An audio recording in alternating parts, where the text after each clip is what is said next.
selamat sore Sobat Aksi Nyata. Selamat datang di podcast Aksi Nyata dari Kamu untuk Indonesia. Masih bersama Laras Tahira yang masih melakukan podcast outside di Depok, Jawa Barat. Jadi sekarang ini Laras masih ada di Bakso Rusuk Jos, Jalan Margonda nomor 15. Jadi kalau mau nongkrong-nongkrong, makan bakso, udah langsung kesini aja. Gue sudah membuktikan rasa baksonya enak dan pecinta pedas wajib kesini pokoknya ya Sobat Aksi Nyata ya. Anyway, buat kamu yang nontonin podcast ini bisa menyaksikan di beberapa platform pastinya. Bisa di Instagram, Facebook, Twitter, YouTube, website Partai Perindo, semuanya di @partaiperindo. Terus kamu juga bisa nontonin di RCTI Plus, Okezone, Sindo News, inews.id, YouTube, dan juga website semuanya Partai Perindo pokoknya ya. Dan untuk membahas tema kita kali ini spesial nih buat Sobat Aksi Nyata yang mau melaksanakan pernikahan atau mungkin pengen nikah cuman modalnya tuh belum nyampe yang kamu mau gitu, wedding dream gitu, nggak apa-apa. Zaman sekarang mah banyak banget itu tren nikah di KUA. Tapi sebenarnya ya kalau kebanyakan nikahnya di KUA, kan jadi kepikiran gitu, gimana nasibnya para WO di luar sana yang biasanya arrange acara pernikahan yang super gede gitu kan, ataupun intimate yang masih pakai WO, tapi kayaknya kalau di KUA nih nggak dipakai gitu jasa WO-nya. Tapi nggak tahu deh, Laras bakal ngobrol-ngobrol aja nih sama owner Arti Nikah Wedding Organizer. Sudah ada Aryesta Martin di sini, atau biasa disapa Entin ya? Jangan dong, Martin aja. Martin, kirain Entin, karena kan orang Sunda ya? Orang Sunda. Apa kita ngobrol Sunda aja? Jangan dong. Oke, jadi Martin, boleh diceritain nih sama Sobat Aksi Nyata, kegiatan lo ngapain aja. Terus kan kalau WO tuh biasanya cuma weekend doang. Atau mungkin di weekdays juga lo kayak ya sibuk ngurusin WO gitu. Sebetulnya banyak juga sih ya, apa yang ngambil wedding itu di hari weekdays gitu. Iya kan? Jadi kayak lebih murah gak sih? Iya betul. Bener. Dari segi venue-nya juga lebih murah. Bener. Tapi memang kalau yang pekerja swasta atau negeri pun itu lebih banyaknya di Sabtu Minggu, di weekend. Nah, gitu. Jadi sebenarnya cukup sulit juga maintain jadwalnya ya. Iya kan? Apalagi sekarang. Apalagi lu kerja? Iya, sekarang lagi kerja juga. Dan yang si WO ini sedang berintis juga gitu, lagi dirintis juga. Oh gitu, ya. Berarti udah dari kapan si WO ini? After COVID ya kayaknya. After gitu. COVID. Jadi ini tuh muncul idenya ya, ketika pas pandemi. Ya. Apa yang dipikirkan lo dan teman-teman lo karena pada pandemi itu jarang banget orang nikah. Bukan jarang sih, maksudnya ada cuman ya. Kan nggak segrande biasanya gitu. Kenapa kepikirannya bisnis WO? Karena kebetulan waktu itu pas COVID pun gue tuh kerjanya di wedding organizer juga sebagai apa ya? WO lain nih. WO lain ya. Apa ya, sebutannya PIC event atau project leader lah gitu. Nah, project leader ya? Karena kita tahu pas pandemi itu susah banget kan buat kayak weddingan gitu-gitu. Event terus lah. Ya protokolnya juga sangat ketat kan waktu banget. itu. Nah itu kepikirannya karena kayaknya di wedding pun ada beberapa klien yang mau ngambil gitu, ngadain apa weddingan gitu. Jadi ada aja. Jadi kayaknya terus kebetulan gue juga seneng sama yang seneng nikah? Enggak dong, bukan dong. Ya, satu aja belum ya. Belum ya, baik. Oke, jadi karena seneng juga karena event-event gitu. Ya emang anak event lah ya. Yang arrange acara gitu seneng. Jadinya karena IO juga udah pernah dan kebetulan waktu itu masih join sama temen si WO itu. Si IO. Oh jadi lo tuh IO WO juga. Berarti anak event banget gitu ya? Ya seneng lah ya gitu. Karena WO tuh waktu itu udah berhenti nggak di perusahaan itu lagi, jadi kayaknya gue bisa nih ngejalanin sendiri. Bikinlah sendiri si Arti Nikah ini. Gitu. Modalnya. Modal. Kan modal berbisnis orang-orang tuh kayaknya paradigmanya tuh mahal kalau ngebisnis harus punya duit banyak ratusan juta buat invest gitu. Kalau WO, gue pikir gue pertamanya itu dari temen dulu nih, Oh, maksudnya lo cari tim dulu? Enggak, jadi temen gue yang mau nikah, udah sini gue urusin. Makanya kenapa itu budgetnya kita nggak ngeluarin banyak, kayak cuman perintilannya aja, kayak buat ya udah buat talangin dulu apa namanya invitationnya gitu. Iya kan, pasti nalangin kan? Nalangin tapi nggak keseluruhan. Iya betul. Karena jadi cara flow kerjanya tuh gimana sih? Kalau WO, WO. sebenarnya 2 bulan atau hamin sebulan itu kita diskusi sama klien dulu. Pengennya kayak gimana, terus konsepnya gimana, deal-dealannya gimana. Nah setelah itu baru kita nyari vendor. Vendor-vendornya yang dia pengen sama yang rekomendasi dari kita. Karena gue pernah kejadian apa yang dia pengen itu nggak kita rekomendasikan. Terus gimana tuh? Jadi tabrakan? Ada miss-nya. Misalkan kayak fotografi, itu kan momen yang krusial ya, maksudnya momen kan. Nah itu tuh sampai berapa bulan kemudian itu belum turun si dokumentasinya, bahkan belum. Itu sering nggak sih sampai sekarang? Ya, kemarin temen gue kayak gitu lagi, baru 4 bulan keluar setelah acara. Ini tuh hampir yang gue alamin tuh 6 bulanan. Ya, aduh, terus kliennya gimana? Ya nggak mau, gimana? Nggak mau tahu, pokoknya harus ada. Karena nggak lewat gua, itu untungnya. Karena bisa? Kita nggak ngerekomendasiin sebenarnya. Jadi sebenarnya gini, tar ya, gue takutnya ini. Jadi kalau misalnya gue pakai jasa WO lo nih, vendor udah ready nih, udah ada listnya segala macam. Sementara gue pengen si fotografer A. Gue ambil lah si fotografer ini tanpa lewat WO lo. Tanpa lewat WO. Itu tapi sebenarnya dalam hakikatnya boleh nggak kayak gitu? Sebenarnya boleh-boleh aja, asal kedua belah pihak, klien sama WO-nya itu deal gitu. Oh, ini lu nggak rekomendasiin sebenarnya? Nggak rekomendasiin, udah tapi dia kekeh nih. Ya, betul. Terus udah gitu, minta-minta tolong ke WO, maksud gua kan nggak bisa dong, karena kita nggak langsung ngobrol sama vendor si fotografinya. Lu sama sekali nggak komunikasi nih sama si fotografer? Pas di hari hanya aja. Gitu, udah gitu, ya bilangnya sih dari pihak vendor fotonya itu nanti nunggu editan yang sebelumnya dulu. Yang mana itu kan maksudnya profesionalitasnya, kalau kita ngomongin profesionalitas. Lu mana profesionalitas lu gitu. Ya. Nah, akhirnya ya mau nggak mau kita coba bantu juga pendekatan. Tapi padahal kesel kan dalam hati. Iya kan? Tapi mau nggak mau kan ya, mau nggak mau karena ya WO juga bisa dibilang sebagai ya penanggung jawab, terus penengah juga gitu. Bener. Jadi ya mau nggak mau kita bantu. Terus akhirnya 6 bulan lah baru keluar. Belum juga alhamdulillah. Maksudnya sampai sekarang? Iya, sampai sekarang belum. Itu kejadiannya kapan? Itu 6 bulan dari bulan ini, bulan apa ya? 6 bulan dari bulan ini? Akhir 2022? Akhir 2022 lah. Ya Allah, kasihan banget. Iya, kasihan. Itu bahkan sering yang kayak gitu kita udah rekomendasiin. Gue jadi takut deh. Tapi kalau misalkan itu udah sering kerja sama mah apa sih kayaknya. Iya. Kalau misalnya nggak tahu nih, gue sekalian curcol ya, kan udah insya Allah kan mau acara sebentar lagi gitu. Kalau misalnya kita pilih vendor sesuai dengan apa yang pernah kita lihat di nikahan temen kita, menurut lo aman nggak? Aman. Tanpa gue research dulu nih, jadi gue nggak tahu kan vendor-vendor siapa-siapa aja. Jadi gue milihnya, karena temen dekat gue, sahabat gue pernah pakai vendor ini, gue pakai deh gitu. Aman asal ada testimoni dari temen lo itu. Oh ya aman. Karena kan gue maksudnya nanya-nanya juga, ini oke nggak?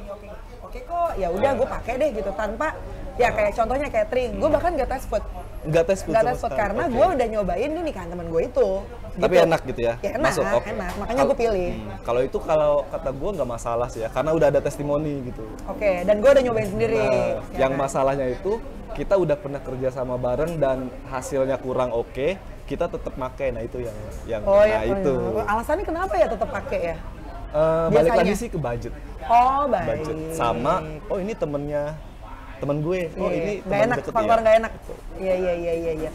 Oke, agak serem ya untuk pemilihan vendor ini. Berarti ini termasuk step krusial untuk klien memilih vendor itu ya? Sangat krusial. Soalnya gue pernah kejadian juga. Jadi gue udah ngerekomendasiin si vendor dekor. Itu tuh dengan range budget yang gue kira masih bisa masuk. Tapi dia punya pilihan sendiri. Yang lebih mahal atau murah? Hampir sama, hampir sama, cuman karena ada rekomendasi dari saudara, kerabat gitu-gitu. Emang suka gitu kan kalau pernikahan ya. Kita kan otomatis udah bikin checklist pernikahan kan, item apa aja.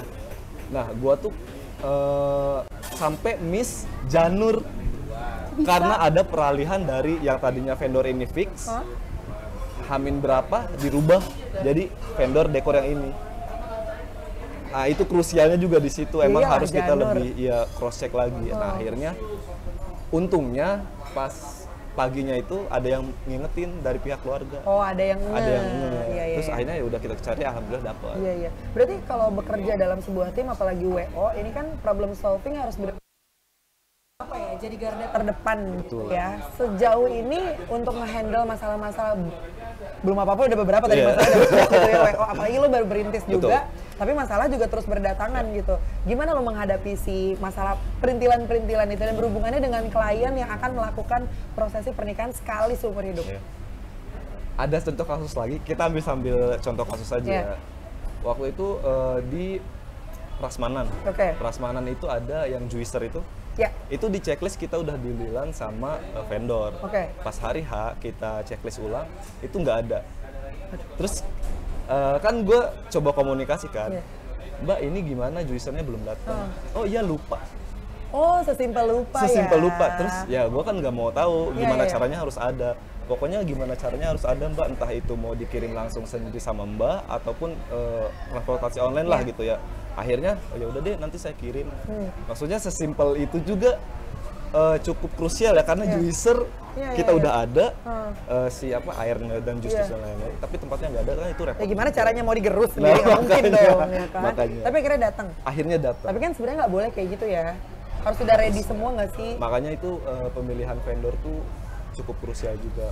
Makanya kenapa kita WO ngasih rekomendasi itu bukan karena apa-apa, karena kita udah pernah kerjasama dan oke gitu. Udah tahu kualitasnya gimana udah tahu gitu kualitasnya. Ya. Nah sebetulnya bisnis WO ini kan udah ada dari lama banget gitu ya, dan perkembangan pernikahan menurut gua itu makin sini tuh semakin out of the box ya kan. Orang tiba-tiba pengen nikah di bukit lah, pengen nikah di jurang lah. Bahkan gue pernah lihat ada orang nikah bener-bener karena mereka berdua atlet. Apa namanya gitu yang kayak parasailing apa segala macam. Mereka benar-benar nikah di tali yang di bawahnya tuh jurang. Sumpah gue bisa lihat di explore Instagram. Kan semakin aneh gitu permintaan pernikahan orang-orang itu gitu ya. Nah berarti kan artinya ini dari teman-teman WO juga harus menyesuaikan gitu kan. Lo harus banyak-banyak nyari referensi, lo harus banyak-banyak nyari referensi karena ya itu permintaan klien yang makin sini makin unpredictable gitu kan. Apa yang dilakukan lo dan teman-teman lo untuk menyesuaikan itu? Yang pertama kita lihat dulu ini tuh agak membahayakan atau enggak. Kayak tadi kan itu cukup beneran ekstrim ada kan. Itu beneran gue lihat cukup ekstrim kan tapi banget. Itu kan kalau lepas dikit dia beneran nikahnya dipakein pengaman badan gitu. Astaga. Yang pertama keselamatan sih yang penting ya. Iya betul. Kita ngobrol dulu aja deh sama kliennya gitu. Ini tuh resikonya begini.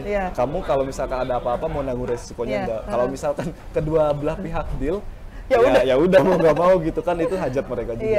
Jadi kita menyesuaikan aja. Jadi bisalah kalau WO kan gitu kerjaan. Bisa lu mau apa lu gak ada. Betul.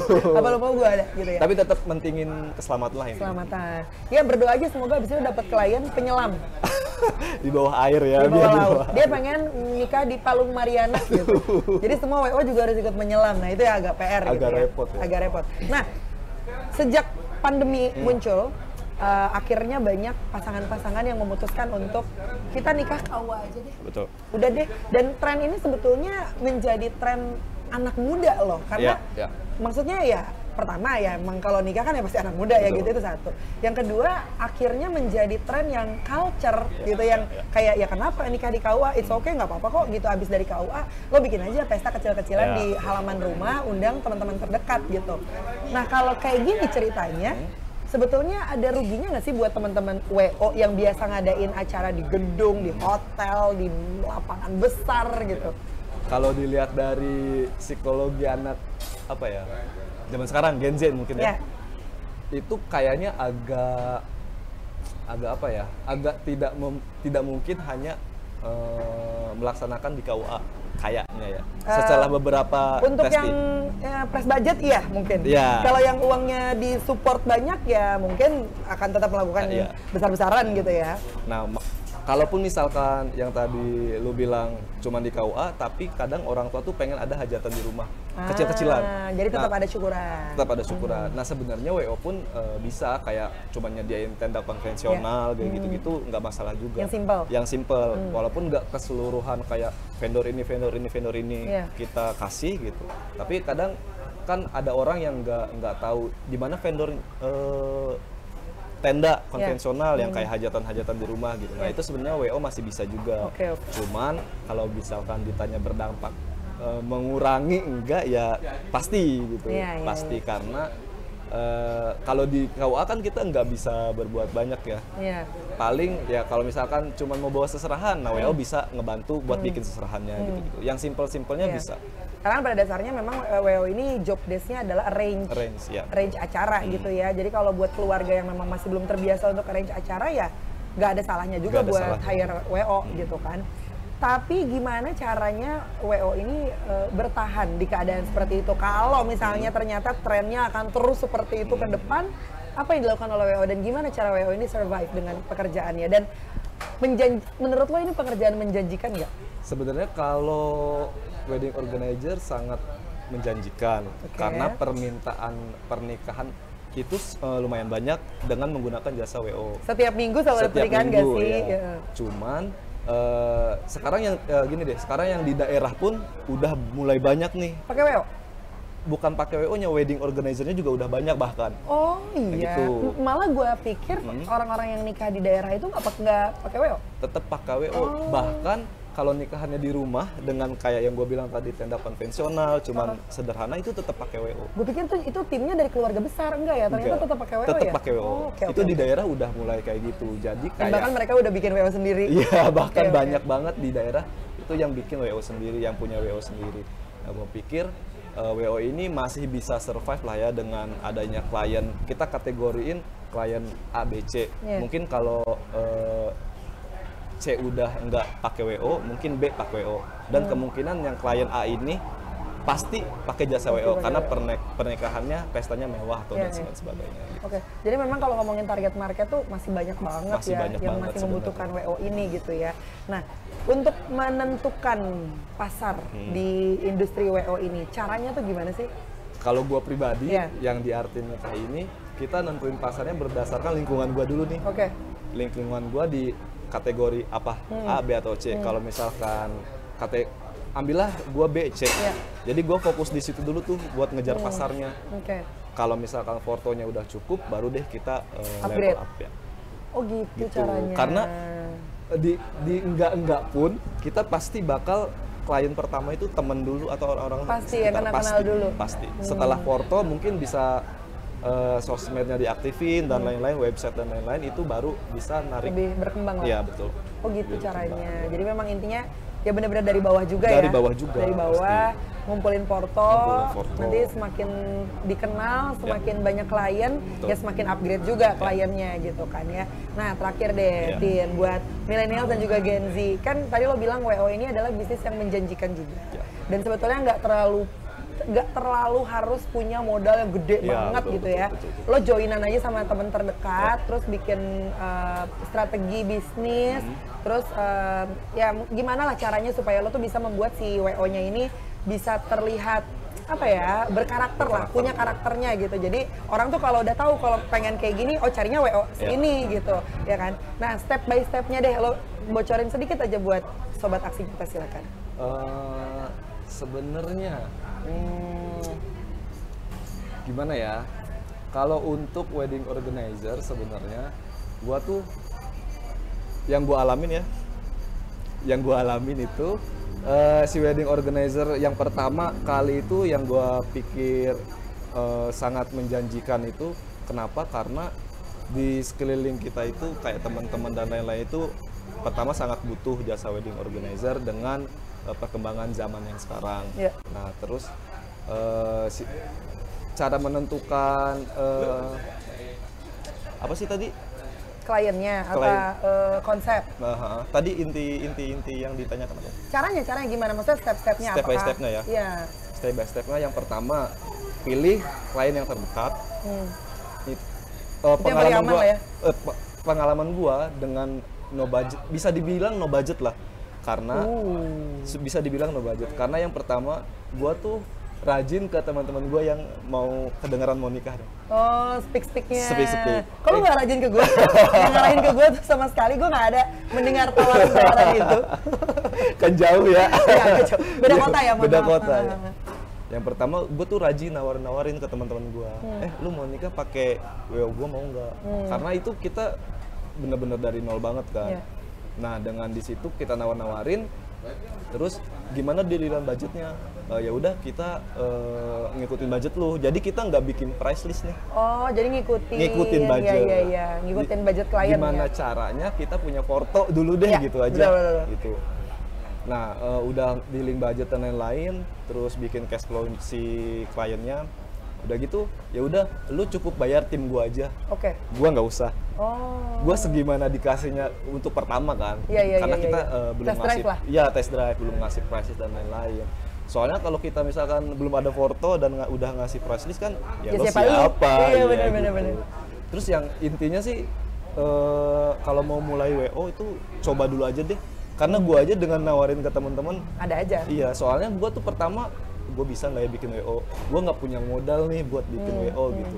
Tapi karena ya mau nyoba dan terus-terusan nyoba gitu, konsisten intinya ya pelan-pelan ya udah bisa Jadi kebangun gitu. Dua sih sebenarnya ya kalau mau buat bisnis itu tuh, yang pertama ya lo mau dulu nyoba, niat dulu, yang kedua konsisten. Kalau nggak mah nggak bakalan jalan bisnisnya ya kan. Dan ini juga sama berkaitan dengan campaign Partai Perindo. Campaign aksi nyata dari kamu untuk Indonesia yang relate dengan movement yang dijalankan Partai Perindo. Produktif, solutif, modern, bersih, berintegritas, peduli dan juga turun tangan untuk Indonesia sejahtera. Nah, jadi buat sobat aksi nyata yang pengen juga nih join bersama Partai Perindo, itu bisa. Kamu tinggal masuk aja ke websitenya www.partaiperindo, nih ada di bawah sini.